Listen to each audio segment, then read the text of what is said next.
Hello दोस्तों, मैं धीरेन स्वागत करता हूं आपका एग्ज़ाम स्टडी विद संगीता में। दोस्तों, आज के इस वीडियो में हम बात करेंगे हिस्ट्री में प्राचीन भारतीय इतिहास से 6ठी सदी ईसा पूर्व की राजनीतिक दशा के बारे में।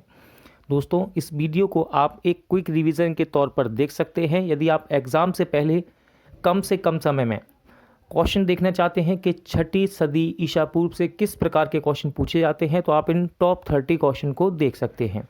सभी क्वेश्चन मैंने यहाँ पर कोशिश की है कि इम्पोर्टेंट और एक्सपेक्टेड रखे जाएं, जो कि बार बार प्रतियोगिता परीक्षाओं में रिपीट होते हैं।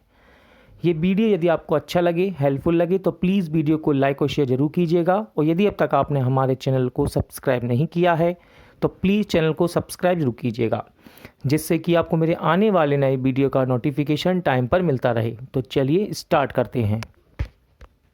6ठी सदी ईसा पूर्व की राजनीतिक दशा। 16 महाजनपदों का उल्लेख कहाँ मिलता है? तो देखिए, बौद्ध ग्रंथ है जिसका नाम है अगुत्तर निकाय।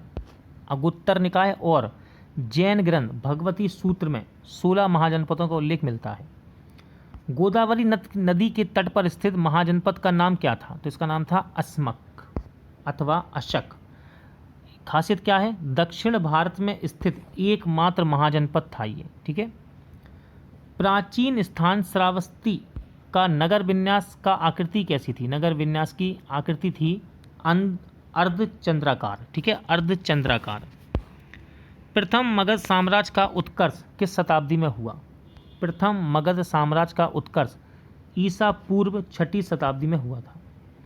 मगध साम्राज्य का वास्तविक संस्थापक कौन था? इंपॉर्टेंट क्वेश्चन है। मगध साम्राज्य का वास्तविक संस्थापक था बिंबिसार। गौतम बुद्ध के समय का प्रसिद्ध वैद्य जीवक को किसने अपने दरबार में स्थान प्रदान किया था? सही आंसर है बिंबिसार ने। मगध के किस शासक ने राज्यारोहण के लिए अपने पिता की हत्या की एवं स्वयं भी अपने पुत्र के द्वारा मारा गया था? इंपॉर्टेंट क्वेश्चन है। तो इसका नाम था अजातशत्रु। ठीक है, अजातशत्रु। सिकंदर एवं पोरस की सेनाओं के मध्य किस नदी के तट पर युद्ध हुआ था? ये नदी है दोस्तों झेलम। ठीक है, सिकंदर एवं पोरस की सेना के मध्य किस नदी पर युद्ध लड़ा गया? झेलम नदी पर। सिकंदर के आक्रमण के समय उत्तर भारत में किसका शासन था? सही आंसर है नंद वंशीय शासक घनानंद का। सिकंदर की मृत्यु कहाँ हुई? तो सिकंदर की मृत्यु हुई थी बेबीलोन में 323 ईसा पूर्व में। ग्रीक लेखकों ने किस शासक का उल्लेख अग्रमीज एवं जैनेन्द्रमीज के नाम से किया है? आंसर है घनानंद का। किस शासक को परशुराम का दूसरा अवतार कहा जाता है? किस शासक को परशुराम का दूसरा अवतार कहते हैं? आंसर है महापद्मानंद को। नंदवंश के पश्चात मगध पर किस राजवंश ने शासन किया? राइट आंसर है मौर्य वंश ने। क्वेश्चन है, नंदवंश के पश्चात मगध पर किसने शासन किया? मौर्य वंश ने। पाटलिपुत्र को किस शासक ने सर्वप्रथम अपनी राजधानी बनाया? तो पाटलिपुत्र को सर्वप्रथम अपनी राजधानी बनाने वाला राजा था उदयन। उदयन बासवदत्ता की कहानी किस स्थान विशेष से संबंधित है? तो ये उज्जैन से संबंधित है। हर्यक वंश का अंतिम शासक कौन था? हर्यक वंश का अंतिम शासक का नाम है नागदशक। क्या नाम है इसका? नागदशक।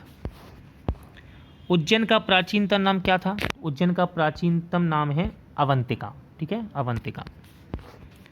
अंग महाजनपद की राजधानी थी, तो ये थी चंपा। प्राचीन नाम मालिनी मुंगेर स्थान है ये। मगध महाजनपद की राजधानी थी, राइट आंसर है गिरिव्रज, या फिर इसको कह सकते हैं राजगृह। मल्ल महाजनपद की राजधानी थी, राइट आंसर है कुशीनारा अथवा पावापुरी। देवरिया गोरखपुर के आसपास का क्षेत्र है ये। काशी महाजनपद की राजधानी क्या थी? राइट आंसर है वाराणसी। कुरु महाजनपद की राजधानी क्या थी? कुरु महाजनपद की राजधानी थी इंद्रप्रस्थ। ये मेरठ दक्षिण पूर्व हरियाणा के आसपास का एरिया है। ठीक है, क्षेत्र है। बज्जी महाजनपद की राजधानी थी, आंसर है विदेह एवं मिथिला।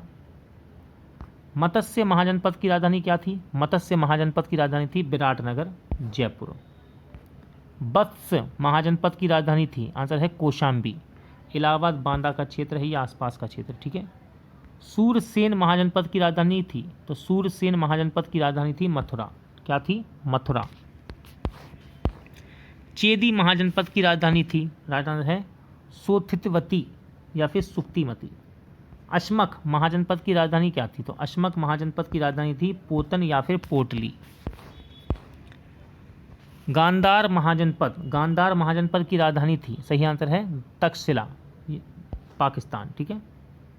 स्ट्रैबो व एरियन विवरण किसकी प्रमुख रचना है? सही आंसर है नियाक्रस की।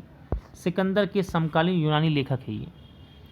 सिकंदर की जीवनी किसकी प्रमुख रचना है? सिकंदर की जीवनी किसकी प्रमुख रचना है? आंसर है ओनो सेक्रेटस। सिकंदर के समकालीन यूनानी लेखक है ये भी।